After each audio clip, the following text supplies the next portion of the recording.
એક જણો બોલો ખાલી. અંદર શું હાલતું? ખેડૂતોનું હાલતું જ કઈ? પાણીનું, સિંચાઈ, ભણતર, રોડ રસ્તા,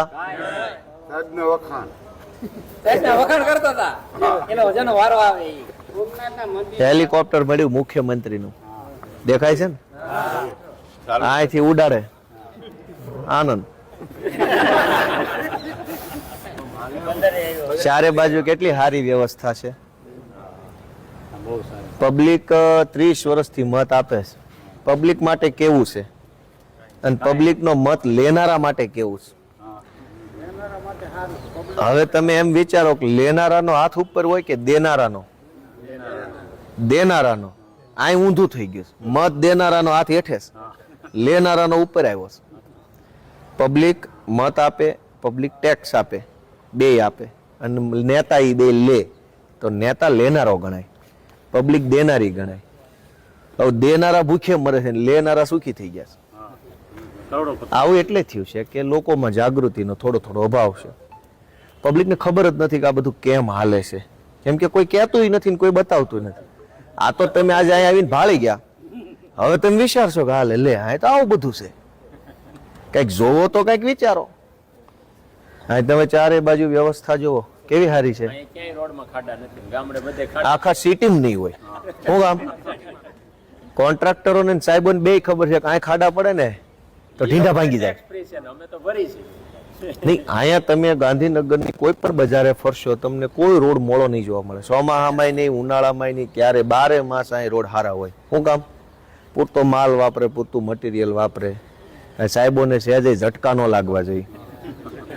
અહીંયા આપણે ભલે ઢીંઢા ભાંગી જાય.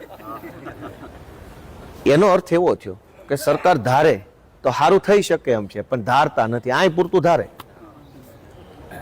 જે રોડ ગાંધીનગરમાં સારો બનીએ કે એ રોડ પછી આખા ગુજરાતમાં કેમ ન બને? અને જેને અહીં સારો બનાવ્યો એને જ આખા ગુજરાતનું કામ હોપો. અહીં જેને સારા બિલ્ડિંગો આવા બનાવ્યા, કેટલા આલિશાન બિલ્ડિંગો છે, આવું બનાવવાનું કામ એને હોપો, પણ એવું નહીં કરે. કેમ કે નકરો ભ્રષ્ટાચાર જ કરવાનો છે. હવે તમને આજે વિધાનસભામાં એક પ્રશ્ન હતો કાનાવડલા ડેમનો. મારા હાથમાં છે 36 નંબરમાં મારો પ્રશ્ન હતો. તમે વિચાર કરો કે અબજો રૂપિયાનો વેડફાટ લેવા દેવા વગરનો. તમારી પાસે તમે આખો દી ખેતરોમાં મહેનત કરો, મજૂરી કરો, તમે આખો દિવસ તડકો ટાઢ વેઠો, તો વર્ષે 5 લાખ રૂપિયા ન કમાવ. અને એ જતાય કરોડો રૂપિયાના ટેક્સના પૈસા એવી રીતે વેડફી નાખે ને કોઈ પૂછવા તૈયાર નથી. આ સરકારનો જવાબ છે. એ કાનાવડલા ડેમનું બધાને ખબર છે ને મંજૂર. વર્ષો પહેલા જ્યારે આ ડેમ મંજૂર થયો ત્યારે 7 કરોડ રૂપિયામાં મંજૂર થયો હતો કે 7 કરોડ રૂપિયા સરકાર ખર્ચે તો એક કાનાવડલા ડેમ બનશે. જો બની ગયો હોત તો હાથમાં બની ગયો હોત, હજુ નથી બન્યો. એટલે સરકારે, એક મિનિટ, આનો હિસાબ છે ને એ લાખમાં લખ્યો, એને કરોડમાં કન્વર્ટ કરવા પડશે.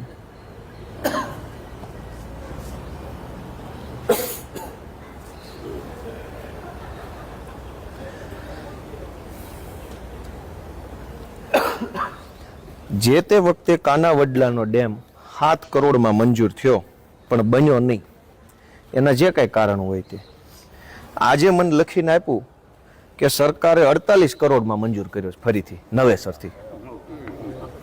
7 વાળી વસ્તુ 48 ની થઈ ગઈ, બની નથી. બનતા 70 નહીં થઈ જાય. એવી રીતે તમારા ગામમાં સરસઈમાં પેલો પુલ છે એ જ્યારે 19માં મંજૂર થયો ત્યારે 5.5માં મંજૂર થયો હતો, બન્યો નથી. પણ અત્યારે મેં પ્રશ્ન ઉપાડ્યો તો 7.5નો કર્યો.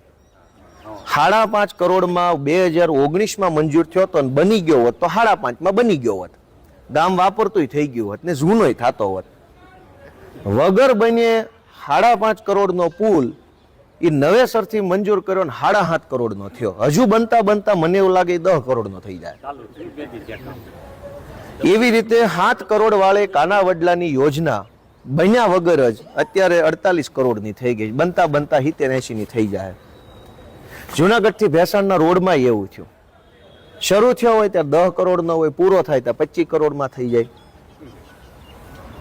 ખાલી આપણા વિસાવદર મત વિસ્તારમાં તમે પૈસાની વેડફાટ જોવો ને, 7 કરોડ વાળી વસ્તુ 48 કરોડની થઈ એટલે કેટલા થયા? 40 કરોડ વધ્યા. રોકડા આપે ને તો ગામ ઘૂઘરા જેવું થઈ જાય. વગર ડેમે 3 લાખ મતદારો છે, 40 કરોડ ભાંગ્યા 3 લાખ કરે ને તો આમ તો 2 વર્ષ ખૂટે ને એટલા રૂપિયા બધાના હાથમાં રોકડા આવે. થાય કે ન થાય? હાવ પૈસાનો વેડફાટ ને વેડફાટ છે. બધા જ કામમાં આ ધંધા હાલે છે. પબ્લિક ધારાસભ્ય મારી જેવો હોય તો એને ક્યાંક આ કરવાનું છે, ઓલું કરવાનું છે. અંદર ખાને અમારું મન જાણતો હોય કે આ લોકો નકરા પૈસા વેડફે છે, ખાઈ જ જવાની વાત છે. નો પબ્લિકને સુવિધા મળે, પૈસા ખવાઈ જાય અને હતા નાન્યા પાછા. આપણા વિસાવદર વિસ્તારમાં ઓછામાં ઓછા 60 થી 70 કરોડ રૂપિયાના અલગ અલગ સરકારી કામો ટલ્લે ચડેલા છે.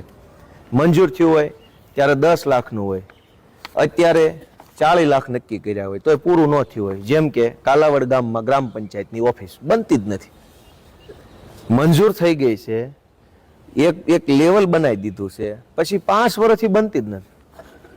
કાલાવડ ગામમાં મોણિયાની ગ્રામ પંચાયત છે, લીમદ્રામાં છે. કરોડો રૂપિયા આવી રીતે ભાજપના માણસો અને સરકારી માણસો હળી મળીને વર્ષે ખાઈ જાય છે અને પબ્લિક નાન્યા દુખી જોઈએ 12 માસ. પબ્લિકને સુખ આવે જ નહીં, પૈસા તો પાછા અહીંથી નીકળ્યા જ કરે છે. વાત સમજો છો તમે બધા? કે 7-8 જણા આ પાડી, બધા ન સમજ્યા. આપણે વાડીએ એક થ્રેસર આંકવું હોય ને તો એ કેટલો વિચાર કરી, ડીઝલ કેટલા ના આવશે ને વીઘે કેટલો ખર્ચો આવશે ને કોકનું ભાડે લાવવું હોય ને થ્રેસર ઓપનર બોપનર તો આપણે 2 રૂપિયા સસ્તું પડતું હોય કલાકે ઈ લાવવી. આ લોકો કઈ વિચાર જ નથી કરતા. નાના અડમતિયાના ડેમમાં આવું છે. વિસાવદરથી કાછિયાનેસથી સાસણના રોડનો પ્રશ્ન પૂછ્યો તો એમાંય આ ધંધા હાલે. દર વર્ષે કરોડો રૂપિયા ફળવાઈ જાય છે, ખવાઈ જાય છે અને રોડ તો છે જ નહીં. આ વખતે ઈ પ્રશ્ન તો કાછિયાનેસથી સાસણ વાળો આપણો જે મેન મુદ્દો છે આપણો, બરાબર. આપણા ખાલી વિસાવદર મત વિસ્તારમાં જ જો કરોડોનો આવો જોલ હોય તો આખામાં કેવડો હશે? અને એવડા પૈસા ખાવા મળતા હોય ત્યાં સીધી રીતે માને? 7 વાળી વસ્તુ શાલીની કરી, આપણે શાલી વાળી હોય ને 3ની કરવા મતતા હોય. કે શાલીમાં આવતી હોય ને તો 3માં કેમ મળે એવું ગોતવી. આને ઊંધું કર્યું છે. આ કોનું છે બધું? ગોપાલભાઈ નું છે? આ પૈસા કોના છે? પબ્લિક ના છે. તમે અહીં આવ્યા છો તો જાણીને જાજો કે સમય બગાડવાનો, રૂપિયા બગાડવાના. હે ઈ તમે જોયું ને નજરે? 12 માસ હિન્દુ મુસલમાન પાકિસ્તાન, અંદરે ઈ વાત, બારે ઈ વાત, ગમે ત્યાં ઈની ઈ વાત. તમારા કામની એકેય વાત ક્યાંય નહીં, અંદર નહીં, બહાર નહીં, ક્યાંય. સમય બગાડવાનો, રૂપિયા બગાડવાના અને પબ્લિકને દુખી કરવાની. આ ધંધો તરી વર્ષ હાલે છે. હું અહીંયા ક્યાંક જેદુનો બેઠો સાંભળું છું આ જ હાલે છે. કાંઈ મુદ્દાની વાત જ નહીં. બહુ મુદ્દા ઉપર આવે તો ઓલા દેકારો ચાલુ કરે, ધડ સીધા. એને ઈ હાટું જ બેહાર્યા છે. વગાડે એમ કેમ વગાડે.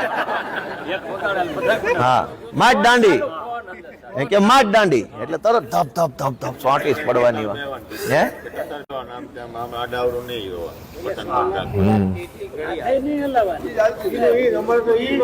પણ તમે અહીંયા રોજ આવો ને તો રોજ આવે.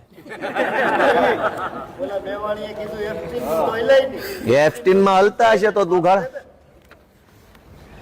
એટલે તમે બધા જે જોયું છે, જાણ્યું, એ ગામમાં જઈને લોકોને કહેજો કે લોકોના રૂપિયા અને સમયનો ભાજપ વાળા કેવો વ્યવસ્થિત બગાડ કરે છે. બગાડે વ્યવસ્થિત કરે છે, જેવો તેવો નહીં. હવે આજે મારો એક બીજો પ્રશ્ન હતો સૌની યોજનાના પાણીનો.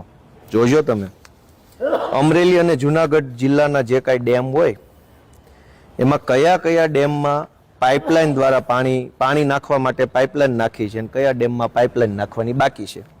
અમરેલીની ચર્ચા નથી કરતો. જુનાગઢના ગળથ ડેમમાં અને ઉબેણમાં પાઇપલાઇન નાખી છે એવું કહે છે. વિસાવદરના ધ્રાફડ અને આંબાજળ અને ચાપડા વિયર આટલામાં પાઇપલાઇન નાખી છે એવું લખીને આપ્યું છે. ઓજત આણંદપુર પાસે એમાં પણ પાઇપલાઇન નાખી છે. પછી મેં પ્રશ્ન પૂછ્યો કે ભાઈ જે ડેમમાં તમે પાણી ન છોડ્યું હોય તો પાણી નહીં છોડવાનું કારણ શું? તો કયામાં નથી છોડ્યું તમે જાણો છો ને. આપણે ત્યાં ધ્રાફડ, આંબાજળ, ચાપડા, ઉબેન ને ગળત આટલા ડેમ છે. તો એને કીધું કે ભાઈ ચોમાહામાં પૂરતો વરસાદ થયો છે, ડેમ ભરાઈ ગયા એટલે લગભગ હવે કાંઈ જરૂર છે નહીં, એટલે પાણી છોડ્યું નથી. આ લખીને આપ્યું છે આજે જ સરકારે. હવે તમે કહો જરૂર છે કે નહીં? આ એમ કે નથી, આજે જ લખીને આપ્યું છે સરકારના મંત્રીએ. હવે આમાં શું બોલવાનું? હા જો સાંભળો, આ શું લખ્યું છે કે ચોમાસા દરમિયાન થયેલ પૂરતા વરસાદના કારણે ડેમો ભરાઈ ગયેલ હોય, વધારાના પાણીની જરૂરિયાત ઉપસ્થિત થયેલ નથી, એટલે સૌની યોજના અંતર્ગત પાણી છોડવામાં આવેલ નથી. એટલે તમે નજરે મુદ્દો ઈ છે નહીં, મુદ્દો ઈ છે કે તમે શું જાણો છો ને સરકાર શું માને છે. તમારી જે પીડા છે, તમારી એટલે આપણી વિસાવદર નહીં, આખા ગુજરાતની ઈ પીડાને સરકાર માનવા તૈયાર નથી. ઈ માનવા તૈયાર નથી. આવું કઈ છે જ નહીં. મેં હમણાં પ્રશ્ન પૂછ્યો સરકારને કે ઉબેણ નદીની અંદર જેતપુરના કેમિકલ ઉદ્યોગો કેમિકલ વાળું ઝેરી પાણી છોડે છે, એ વાત સાચી છે? તો મને સરકારે ના પાડી, ના. પણ મને લેખિતમાં ના પાડી. હવે માનવા જ તૈયાર નથી કે ઉબેણ નદીમાં લાલ પાણી નાખ્યું છે. તો બીજી ચર્ચા શું કરવી? એમ કે છે તેલ જેવું પાણી છે તાજું. હવે એટલે મુદ્દો શું થયો? આ મેં ડેમનો પ્રશ્ન તમને કીધો, બરાબર. આ કાનાવડલાના ડેમની વાત કરી અને ઉબેણની 3 મુદ્દા મેં તમને વિધાનસભાને કીધા. એ માનવા જ તૈયાર નથી કે આવું કઈ થાય છે. હવે તમે કોઈ પણ આગેવાનને મળો ને, આગેવાન તમારી સમસ્યાને માનવા જ તૈયાર ન થાય, જવાબ તો ક્યાં લેવા જ જાશો? તમે મને મળો કે ભાઈ ત્રાફડમાં પાણી નથી, તો મારે પેલા માનવું જ પડે ને કે હા નથી. હું એમ કહી દેતો કે આ ભર્યું સલકાય છે, તો તમને ખાલી દેખાય, મને ભરેલું દેખાવા મને વાત જ ક્યાં વધી? ગુજરાતના ખેડૂતોના જેટલા મુદ્દા છે સરકાર માનવા જ તૈયાર નથી. કઈ કઈ તકલીફ છે એમ કે હા એ તો રામ રાજ્ય છે. પહેલા તો એ કે લાઇટ જ નહોતી 40 વર્ષ પહેલા. નકરું એ ચાલે. કીધું 40 વર્ષ પહેલા તમે નો જ જન્મા કે એટલે મારી હું જ નહોતો જન્મ. હવે મારે હું એમ કહેવાનું કે આ બધું ભાજપની સરકાર એટલે અમે પેદા થયા. જે જેમ થતું એમ થયું હોય. રોજ જાગીને તમે તમતાર 2 દી રોકાઈ જાવ. હું તો એમ કહું, રોજ જાગીને ભાજપના માણસો 40 વર્ષ પહેલા આ નહોતું બોલું. કાલ કૃષિ મંત્રી ભાષણ કરતા વિધાનસભાની અંદર. ઈ કે માનનીય અધ્યક્ષ નરેન્દ્રભાઈ ની સરકાર આવ્યા પછી ગામડે ગામડે ખેડૂતોના ઘરે એસી લાગી ગયા. ઈ કે કોઈ ધારાસભ્ય ઉભો થઈને એમ બોલી બતાવે કે મારા ગામડાના ખેડૂતોને ઘરે એસી નથી. કીધું એ તો પરસેવો પાડીને લાવ્યા, તેમ થોડા દીધા એસી છે પણ એ કોને દીધા? હવે અહીંયા એને સરકારની પ્રસિદ્ધિ ગણાઈ દે છે. વાત સાચી તો છે પણ ખોટી રીતે મૂકે છે એને. એ કે કોઈ ધારાસભ્ય ઉભો થઈને એમ કે ભાઈ તમારા મત વિસ્તારના ખેડૂતોને ઘરે એસી નથી. કે પૂછો 40 વર્ષ પહેલા હતા એસી? કીધું પણ એસી નું સંશોધન જ નહોતું. સંશોધન થયું એટલે લઈ આવ્યા. નહીં, જે વસ્તુનું સંશોધન નહોતું 50 વર્ષ પહેલા કોઈની પાસે મોબાઈલ હતા? તો કાલે ભાજપ વાળા એમ કે 50 વર્ષ પહેલા મોબાઈલ નહોતા, કોંગ્રેસના રાજમાં ભાજપ આવી જો ખિસ્સે ખિસ્સે મોબાઈલ છે. ભાઈ જેનું સંશોધન નહોતું એ કોઈની પાસે નહોતું, સંશોધન થયું લીધું. કાલે નવું આવશે નવું લેવું. પેલા સનેડા નહોતા, ક્યાં એમ કેવાનું કોંગ્રેસના રાજમાં કોઈની પાસે સનેડા નહોતા. જોવો હવે ભાજપ સનેડું થઈ ગયું. તો હું એ જ કહું છું કે ટેકનોલોજી વધે એટલે જનતા પોતાના મહેનત પરસેવાના પૈસાથી એ ટેકનોલોજીનો લાભ લે. એટલે તરત આ ભાજપ વાળા કે જોયું નરેન્દ્રભાઈના રાજમાં જોયું, સીધું સોટી જાવ. તમે નવું પેન્ટ લ્યો ને એટલે એમ કે જોયું નરેન્દ્રભાઈના રાજમાં પેન્ટ જુઓ. સીધું આ જ ધંધા કરે છે અહીંયા. 12 માસ આ ધંધા હાલે છે. અને તમને એક બીજો જાણવા જેવો વિષય કહું કે આ લોકો તમામ ડેમનું પાણી ઉદ્યોગોને વેચી નાખે છે. એ તમે સાંભળો, મેં એક વિડીયો મૂક્યો. વિધાનસભામાં નાણામંત્રીએ બજેટની પુસ્તિકા બહાર પાડી, એની અમને સરકારી કોપી આપેલી છે. એમાં લખ્યું છે ગુજરાતના તમામ મોટા મોટા જે ડેમ છે એનું પાણી આ લોકો ઉદ્યોગોને વેચી નાખે છે કરોડો રૂપિયામાં. લખીને આપ્યું છે, બોલીને નહીં. હવે પાણી સિંચાઈ માટે નહીં આપે, ઉદ્યોગ માગશે તરત આપી દે. ખોલી જ નાખો બાપાની પેઢીઓ છે. એટલે અહીં તમે બધા આવ્યા છો તો પહેલા તો પબ્લિક તરીકે આ જાણો. માત્ર નેતા બદલા બદલ કરશું, ધારાસભ્યો બદલા બદલ કરશું તો કાંઈ મન નથી લાગતું કે કાંઈ સંતાનો ફાયદો થાય. એક જણ બીજો આવે નું ભરે, પબ્લિક નાન્યા રહે. પબ્લિક જાગે, વિચારે, સમજે કે આ બધું શું છે, સમજી વિચારીને મત દે તો દી બદલાય. નકર હેલિકોપ્ટર આનું આ રહે, વાપરનારા બદલાય ને તમે નાન્યા રહો. બજેટમાં સાહેબ ખેડૂત માટે કઈ છે? હવે એક બીજી વાત સમજો કે બજેટમાં સરકારે જોગવાઈ શું કરી? 33,000 કરોડ રૂપિયા શહેરોના વિકાસ માટે ફાળવ્યા. કે ગુજરાતના શહેરોનો વિકાસ સરકાર કરવા માટે 33,000 કરોડ. ગામડાનો વિકાસ કરવા માટે કેટલા ફાળવ્યા? 14,000 કરોડ. 50% કરતા પણ ઓછા રૂપિયા ગામડાનો વિકાસ કરવા માટે ફાળવ્યા. તો તમે બધા વિચારો, ગામડાની સંખ્યા વધુ કે શહેરોની? તો વધુ પૈસા ક્યાં આપવા જોઈએ? ગામડામાં 50% કરતા ઓછા આપ્યા. એનો અર્થ શું કે ખેતી અને ખેડૂત બે ભાંગી જાય ને તો લાચારીમાં લબાચા લઈને અમદાવાદ રહેવા વહી આવે ને તો ભાજપના ગુલામ જલ્દી થઈ જાય. તમે તમારા પોતાના બાપ દાદાના ગામમાં રહ્યો ને એટલે છાતી કાઢીને રહ્યો મારું ગામ છે. એ વટ હોય, સ્વાભિમાન, થોડોક તમારો વજન રહે. પોતાના ગામમાં હવનો વજન હોય. બીજું તમારી ઘરની ખેતી હોય, જાત મહેનતથી જીવતા એટલે એમ તમે કોઈને દાહ ન દો. ગમે એવી મોટી તોપ આવે તો શું છે, અમારા બાપનું ગામ છે ને બાપની જમીન છે, ખેડી ખાવાનું, તારું શું છે, એવું હોય ને. પણ તમે તમારી ખેતર વગરના થઈ જાઓ, ગામ વગરના થઈ જાઓ, અને અમદાવાદ, સુરત, રાજકોટની ખોલીઓમાં રહેવા લાગો પછી લાચાર ન થઈ જાઓ. સરકારે 14,000 કરોડ રૂપિયા ગામડાના વિકાસ માટે, 33,000 કરોડ રૂપિયા શહેરોના વિકાસ માટે ફાળવ્યા. હવે 14 ફાળવ્યા, 14 વપરાશે નહીં. વપરાશે માત્ર 5,000 કરોડ રૂપિયા, બાકીના પડ્યા. હા, મેન મુદ્દો ઈ છે. એટલે તમે જુઓ તો ગામડાઓમાં કાયમ કકળાટ હોય બધી જ વસ્તુનો, પીવાના પાણીનો, સિંચાઈના પાણીનો, દવાખાના ડોક્ટરનો, આંગણવાડીનો, શમશાનનો, પછી માસ્તરોનો, બસનો, બધો જ તકલીફ શું કામ હોય? પૈસા જ નથી આપ્યા. સુવિધા જ નથી ગામડાની. પણ કેમ સુવિધા હોય? 14,000 કરોડ, બધા 18,000 ગામડા છે અને શહેરો કેટલા છે? શહેરોની સંખ્યા 100 નથી. 100 શહેર નથી ગુજરાતમાં. શહેર કહી શકાય એવા વિસાવદર છે, આપણું નગરપાલિકા છે, પણ એ શહેર નથી, નાનું ગામ ગણાય આમ જોઈએ તો. કઈ મોટું મેગા સિટી તો છે નહીં. તો શહેરોના વિકાસ માટે એટલે પૈસા ફાળવે છે કે તમે બધા ખેડૂતો ગામડાના સ્વાભિમાનથી જીવે છે, વટથી જીવે છે. બાપ દાદાનું ગામ, બાપ દાદાનું ખેતર, જાત મહેનતથી જીવવું ને વટથી રહેવું. અને એટલે ભાજપ એને પોગી નથી શકતું. તમે જાત મહેનતથી ખાવ છો, તમને કોઈ શું દબાઈ જવાનો છે? રોજ ઉઠીને ખેતરે જવું, જે પાકે ખાવું. સરકારની કોઈ ઓશિયાળી નથી. અમદાવાદ, રાજકોટ, સુરતમાં આવો, નાની દુકાન કરો ને તો મ્યુનિસિપલ કોર્પોરેશનનું લાયસન્સ લેવું પડે. ત્યાંથી તમે સરકારના ગુલામ થવાનું ચાલુ થાવ. નાનું એવું કંઈક બીજું લેવું હોય તો ગાડી ટુ વ્હીલર મૂકવા માટે બોલો પોલીસ આવે, ટ્રાફિક વાળો ઉઠાઈને લઈ જાય. ગામમાં એવું કાંઈ હોય નહીં, ગમીને ગાડી મૂકો નહીં સવાર સુધી. શહેરમાં જાઓ એટલે તમે ડગલે ને પગલે સરકારની ગુલામી તરફ જાઓ. બીક લાગવા માંડે સરકારની, પછી બીકમાં મત આપો. એટલે આ લોકો ગામડાનો વિકાસ નથી થવા દેતા. અને કાઠિયાવાડની અંદર એક નવો પ્રોબ્લેમ છે, સૌરાષ્ટ્ર આખામાં, કે આ બધા કામ કેમ નથી થતા સરકારી. અને એવું નહીં, આખા કાઠિયાવાડમાં સમસ્યા છે.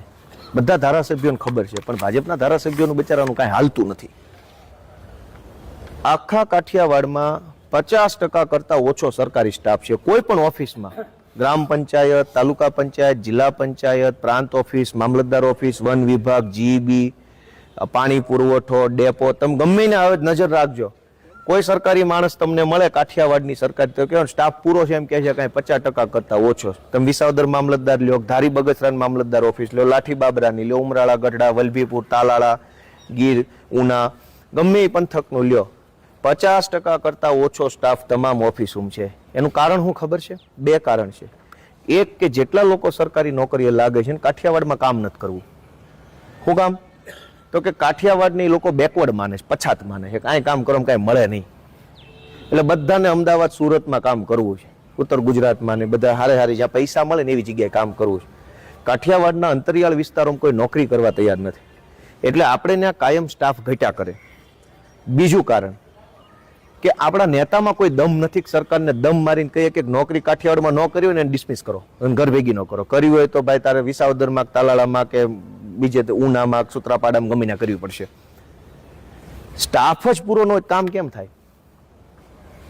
કયો છે અને જેટલો સ્ટાફ હોય એ પાછો રેલિયમ લગાડ્યો હોય મોદી સાહેબ આવે માણા ભેગું કરો અમિત શાહ આવે ન્યા ટેલ્યો કરો બહુ ગંભીર બાબત છે આખા ગુજરાતના કાઠિયાવાડના એક એક નેતાએ ધ્યાનમાં લેવા જેવો મુદ્દો છે સાંભળો છો બધા આપણા મત વિસ્તારોમાં કાઠિયાવાડ આખાની વાત કરું ભાવનગર અમરેલી ગીર સોમનાથ જુનાગઢ સુરેન્દ્રનગર બોટાદ જામનગરની આ વાત છે કચ્છમાં તે કોઈ નોકરી કરવા તૈયાર નથી એક રોડ બનાવવો હોય તો 3 સરકારી સાહેબોની જરૂર પડે આપણા વિસાવદરમાં અત્યારે શું તકલીફ છે અનેક રોડ મંજૂર થઈ ગયા છે કમ્પ્લીટ બજેટ ફળવાઈ ગયું ગ્રાન્ટ આવી ગઈ વર્ક ઓર્ડર અપાઈ ગયો કામ નથી થતું હું કામ સરકારી સ્ટાફ નથી 3 જણાની જરૂર પડે એક રોડ બનતો હોય ને ઊભો રાખવા એક ઓલો ડામરનો પ્લાન્ટ હાલતો ને જ્યાંથી ખટારા ભરાતા હોય ત્યાં ઊભો રાખવા ને એક ઓફિસમાં 3 માણસ જ નથી એટલે રોડ ચાલુ નથી થતો હવે તમે મને કહો કે ગોપાલભાઈ આ રોડ ઓલો રોડ હું તમને જવાબ આપું તો બધું બરાબર છે પણ રોજ ઉઠીને મારે તમને સમજાવવા ન બેહાય મને અંદરથી ખબર છે કે સ્ટાફ નહીં હોવાના કારણે મંજૂર થઈ ગયો ગ્રાન્ટ આવી ગઈ એજન્સી આવી ગઈ બનતો નથી કેમ કે 3 જણા નથી એની પાસે એક રોડ બનતો હોય ત્યાં ઉભો ઉભો લખ્યા કરતો હોય આટલા ખટારા ઠલવા ને આટલો દળ છે ને આટલું આ છે ને એ જે હાસું ખોટું ભલે જે હોય તે એક ઓલું પ્લાન્ટે બેઠો હોય એ ત્યાં લખ્યા કરે કેટલા ટન આની અંદર ડામર નાખ્યો ને કેટલી કપચી ને એક ઓફિસે બેઠો હોય જુનાગઢ જિલ્લાની આ પરિસ્થિતિ છે કે સ્ટાફ નથી ને એટલે રોડ નથી બનતા મારે પબ્લિકને એવું ન હોવું જે મને કે ફરિયાદ કરે ધારાસભ્ય તો મારે ના સમજાવવા ન બેહાય પણ આજ સમય છે કાંઈ વિધાનસભાના પગથિયે બેઠા છે તો સરકાર કેટલી લોલમ લોલ હાલે છે એ તેમ જાણો અને ભાજપના ધારાસભ્ય આ વિડીયો સાંભળે તો એ એગ્રી કરશે ગોપાલભાઈની વાત લાખ રૂપિયાની છે પણ એની 100 પેટીઓ કાઢી લીધી છે ઓપરેશન કરી એટલે એ બોલે નહીં એને ખબર છે વાત સાચી છે કેમ કે જે સાચું છે એ સાચું છે છાના ખૂણે પૂછશો કે વાત સાચી છે ઇવન આપણા પોતપોતાના ગામમાં ભાજપનો કોઈ સક્રિય માણસ હોય ને પૂછજો કે ભાઈ આપણા કાઠિયાવાડ આખામાં સ્ટાફની અછત છે કે નહીં શું કામ અછત છે એકેય નેતાનું વજન નથી પડતું કોઈ કઈ નથી એક તો અમારે ત્યાં સાહેબો મોકલો હું તમને ગંભીર આંકડો આપું આપણા સૌરાષ્ટ્ર આખામાં 22 એક્ઝિક્યુટિવ એન્જિનિયરો કાર્યપાલક ઇજનેરોની પોસ્ટ છે મંજૂર થયેલી રોડ વિભાગની R&B જે કહેવાય માર્ગ અને મકાનના જિલ્લા કક્ષાના 22 અધિકારીઓની જગ્યા મંજૂર થયેલી છે એમાંથી ભરેલી માત્ર 2 જ છે જિલ્લા લેવલે માર્ગ અને મકાનનો એક્ઝિક્યુટિવ એન્જિનિયર હોય બરાબર 22 માંથી 2 જ જગ્યા ભરેલી છે 20 જગ્યા ખાલી છે એ 20 જગ્યા કોણ ચલાવે છે ઓલા 2 ને ઇન્ચાર્જ બનાવ્યા છે અને ક્યાંક નીચે વાળાને ઇન્ચાર્જ બનાવ્યો ઇન્ચાર્જ શું કરે હવે એક્ઝિક્યુટિવ એન્જિનિયરો નથી એટલે રોડ નથી બનતા તમે કામ લેવા કોઈની પાસે જાવ કોઈક માણસ હોય ને સહેજ નહીં હવે જેને ઇન્ચાર્જ બનાવ્યો છે એ એક્ઝિક્યુટિવ એન્જિનિયર કરતા નીચેનો એનો અર્થ એ થયો કે શાળાના પટ્ટાવાળાને શાળાના પ્રિન્સિપાલ બનાવી દો ઇન્ચાર્જ વચ્ચે બગસરામ એવું થયું ખબર ગામના સરપંચને ઇન્ચાર્જ પ્રિન્સિપાલ બનાવ્યા હતા ખ્યાલ છે છાપામાં આવ્યું હતું કોઈને ગામમાં પ્રિન્સિપાલની બદલી થઈ ગઈ હેડમાસ્ટરની તે ગામના સરપંચને પ્રિન્સિપાલનો ચાર્જ આપ્યો લે અને તો બહુ વાલ્યું હતું કોઈને નથી ખબર બગસરામાં થયું આવું લગભગ મારા ખ્યાલથી મુંજિયાસરની આજુબાજુનું કોઈ ગામમાં એવું થયું હતું સરપંચને શાળાના હેડમાસ્ટરનો ચાર્જ આપ્યો લે બોલો ક્યાં સરપંચ ક્યાં પ્રિન્સિપાલ કાઠિયાવાડ આખામાં એક્ઝિક્યુટિવ એન્જિનિયરની 22 માંથી 20 જગ્યા ખાલી હોવાના કારણે રોડ સમયસર નથી બનતા તૂટી જાય રિપેર નથી થતા નવા ટાઈમે મંજૂર ન થાય સાહેબ તો જોઈને કોક સહી કરવા વાળો આ પગાર તો પગારની કોઈ ઘટ જ નથી જો પગારનું કહી દઉં પરસોત્તમભાઈ તો સારું બોલ્યા કે આખી ગુજરાતની સરકારનો ચલાવવા માટે પગાર જે સરકારી માણસોને આપે છે ને અમને લેખિતમાં આપ્યું છે વિધાનસભામાં 1 લાખ કરોડ રૂપિયાનો સરકારી પગાર જાય છે દર વર્ષે કેટલો 1 લાખ કેવડા થાય એ રૂપિયા 500 નોટના બંડલ વાળા ખટારા ભરવા હોય ને તો લગભગ 1000 ખટારા થતા હશે રોકડા રૂપિયા 1 લાખ કરોડ રૂપિયાનો 1 વર્ષનો પગાર સરકારનો આ બધા સાહેબોને જાય છે ગામના તલાટી મંત્રીથી લઈને મોટા સાહેબો સુધી બધાનો 1 લાખ કરોડનો પગાર લીધા પછી કેવું રૂપાળું કામ કરે છે તમે જોવો ભ્રષ્ટાચાર નોખો એ પગારમાં નથી ગણવાનો એ એમાં નહીં ગણવાનું નહીં એ ભેગું નહીં ગણવાનું 1 લાખ કરોડનો પગાર લઈ જાય જનતાના ટેક્સ માંથી કામ કોઈ કરવા તૈયાર નથી આ બાકો ફાટી ગયો અમે આ બધું જોયું કે હવે કે ખીંગડું લાગે એવું છે જ નહીં એ તો વાત હશે છોકરી સોનાની કોણ આ ગોપાલભાઈ અમારે કેશુબાપા મુખ્યમંત્રી બન્યા ને ત્યારે નાના ગુજરિયા ડેમ બન્યો છે 4 કિલોમીટર લંબાઈવાળી કેનાલ બની હજી એમાં પાણી નથી. દર વર્ષે 4 લાખ રૂપિયા સફાઈના એમને જાય. હજી એમાં પાણી છોડ્યું નથી. ખાલી હું તમને આપણા વિસાવદર વિસ્તારનું કહેવા બેહીશ ને તો તમને બધાને દુઃખ લાગશે. એટલા પૈસા વેડફાય છે, ખાઈ જવા સિવાય કોઈ વાત નથી. એક બાજુ ગામ દુઃખી છે, એક બાજુ કરોડો રૂપિયા રિપેરિંગના નામે આ તમારે દ્રાફડ ડેમ રિપેરિંગની અંદર 45 લાખનો ખર્ચો કરી નાખ્યો. તો પાણી તો લીકેજ જ છે, એમાં પાણી લીકેજ છે ને. 45 લાખનો ખર્ચો રિપેરિંગમાં કર્યો, 2 સુનાડા મારીને વહી આવે ડેમ રિપેર. એક વખત માગણી કરી ને તો ઓલા રજા કરી. એટલે હવે તમને એટલી જ વિનંતી છે, પછી આપણે ઓલી બાજુ જઈએ, કે તમે બધા વિચારો, જાગૃત બનો. ધારાસભ્યો તો બદલાતા રહે, આવતો રહે, કોક મરી જાય, કોક નવો આવશે, જૂનો, એ તો બધું હાલ્યા કરશે. પણ આવું ન હાલવું જોઈએ. આજે હાલે છે, મેં તમને આપણા વિસ્તારના 2 દાખલા ગણાવ્યા કે 7 કરોડની વસ્તુ 48 કરોડની કરી નાખીશ.